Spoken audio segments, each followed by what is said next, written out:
Right, so things are coming together pretty quickly now. We've got our two hoses in, that's fed down there and clamped up, and this one, well, I'll do that at the end. Intake piping, tensioner, power steering pump, obviously the timing case. I've got these bolts in here because I wanted to make sure that everything lined up perfectly before I did all of the outside bolts, because sometimes what you can do is everything else can line up and then you got to put this in, but the case is still a little bit cockeyed and cause you problems. So I figured we might as well do it all properly the first time. Just a little quickie though, while we're putting on the turbo and everything, I noticed in here, if you can sort of see on the turbines, there's had a couple of chunks of something go through here and there's been some damage.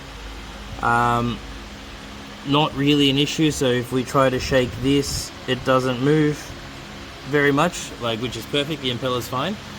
And we also have a bit of a oil seepage problem from the oil feed line. Nothing urgent, nothing that needs to be addressed anytime soon, but these are probably things that are going to come up in the near future and be an issue. This is obviously the original turbo and it's been dealing with some stuff in its life, so I'm going to keep an eye on that moving forward. And so yeah, I've got the power steering, the two lines of the metal one and this rubber one. So yeah, now we're about to put the adapter here, which is why I showed you the video before I put it on, because we won't be able to see through the pipe. And yes, we shall keep on hacking away at this beautiful piece of machinery.